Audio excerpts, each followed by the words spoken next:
Growing up, Clayton Weatherston was described as clever yet tense. At age 6, he was reading at the level of a 14-year-old and considered himself a big fish in a small pond. He also had a passion for sport, particularly rugby.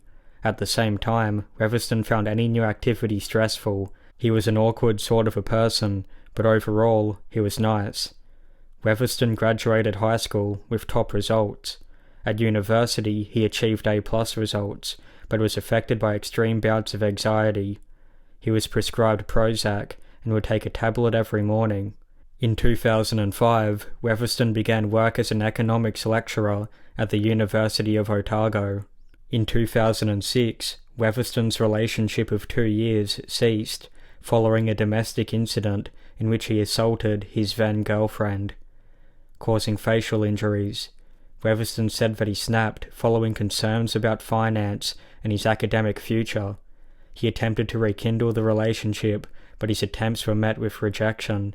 The former girlfriend would state he had a loving, generous side and a nasty and mean demeanor on the other. Described as intelligent, creative, and a diligent worker, Sophie Elliott attended the University of Otago in Dunedin.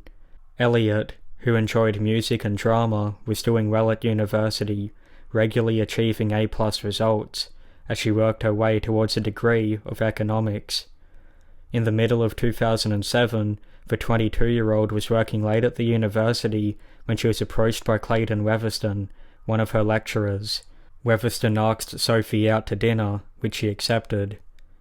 The pair would begin a relationship together. From the beginning, it appeared unstable. Clayton would not reply to Sophie's text messages and would show up late to dinner dates. He would not involve Sophie in social events, but expected her to pick him up. Leslie Elliott, Sophie's mother, commented, "It was not a good start." As time went on, the relationship grew more and more tumultuous. Jealousy and insecurity fueled constant arguments between the pair. Sophie would confide in a senior lecturer at the university, telling him how Weatherston would criticize her intellect and regularly called her ugly. A number of times the couple would break up, not speak, then a week later reconcile. In November of 2007, Sophie ended the relationship. With her university studies completed, she was looking forward to starting a new job at the New Zealand Treasury in Wellington in the new year. She went on a holiday to Australia with a friend to visit her 2 brothers. On December 27, 2007, Sophie went to Clayton's flat to give him a late Christmas gift. The pair talked about their future plans. Clayton attempted to reconcile the relationship once more, but Sophie refused. As she stood up to leave, Clayton picked her up and threw her onto the bed. He held her down and called her a number of disparaging words. Sophie managed to escape. As she entered her car, Clayton yelled, "When you were flying back from Australia, I hoped the plane would crash, so you would be killed." On January 7, 2008, Sophie went to the university to drop off a thank you gift to the senior lecturer. While there, Weatherston called her into his office to talk. At some point, Sophie began to shake. She put one arm across Clayton's throat and a hand over his mouth. She screamed at him about what he did to her the previous week. According to Clayton, Sophie said, "We're even," before she left the office. Weatherston's former girlfriend recalled his worrying behavior on that day. Clayton was unusual. He was irate and discussed Sophie and his job over and over and over again. I think he was quite unwell, although I'd heard him speak this way on occasion. I was quite concerned about him. On January 9, 2008, Leslie was helping her daughter pack at the family home in Ravensbourne, as the next day, Sophie would be headed to Wellington to start the next chapter of her life.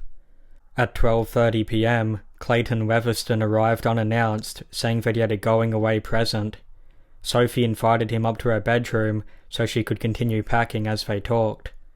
Shortly after, Leslie heard her daughter screaming.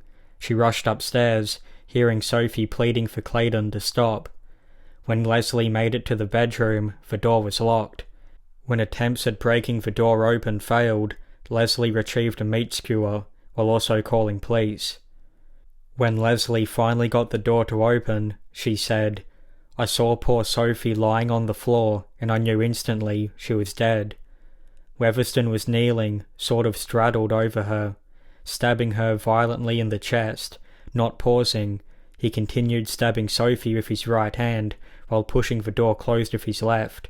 He never said a word. Constable John Cunningham arrived at the scene. He walked up the stairs to the bedroom door, which is locked again. Cunningham identified himself and the door was unlocked. Cunningham would state, "In front of me, to my left, was the body of a young, Caucasian female on the floor. She was covered in blood around her neck and upper torso. A male was standing with his hands by his sides at the end of the bed next to the body. I said to this person, 'What have you done?' To which he replied, 'I killed her.' He was calm and reserved. He did not appear to be shaking or anything similar. He was in a normal state and in control of himself. When I told him to lie face down on the floor, he immediately complied. I then asked him, 'Why did you kill her?' He said, 'The emotional pain she has caused me over the past year.'" Clayton Weatherston had savagely murdered Sophie Elliott on his 32nd birthday. The autopsy report revealed that Sophie had been stabbed 216 times with a kitchen knife. Weatherston had continued stabbing Sophie even after she was dead. Afterwards, he used a pair of scissors to cut off Sophie's ears, nose, nipples, and parts around her genital area. On January 10, Weatherston pled not guilty to murder, using the provocation or voluntary manslaughter defense to justify his actions. Weatherston and his defense team argued that on the day of the killing, Sophie Elliott attacked him with a pair of scissors. Adding to the troubled history between the pair, and his issues with anxiety made Weatherston lose self-control. Clayton claimed that he could not remember anything after Sophie supposedly attacked him with the scissors. According to the defense, Clayton Weatherston had been pushed to the limit before he snapped. Feeling anxious over an upcoming job interview, he tripled his Prozac intake. He claimed that he always carried a knife for self-defense, and when he was attacked by Sophie, he completely lost it. Two psychiatrists for the defense stated that Weatherston had narcissistic personality disorder. On July 22, 2009, Clayton Weatherston was found guilty of the murder of Sophie Elliott. He was sentenced to life in prison with a non-parole period of 18 years. Attempts at appealing his conviction have been unsuccessful. Judge Judith Potter would note, "I am in no doubt this murder was committed with a high level of brutality and callousness." This case contributed to the abolishment of the provocation defense by the government, as it effectively provides a defense for lashing out in anger, not just any anger, but violent, homicidal rage. It rewards lack of self-control by enabling an intentional killing to be categorized as something other than murder. At the sentencing hearing, Sophie's parents told Weatherston, "Clayton, you are the epitome of evil. I hope her screams of agony ring in your ears as they do mine."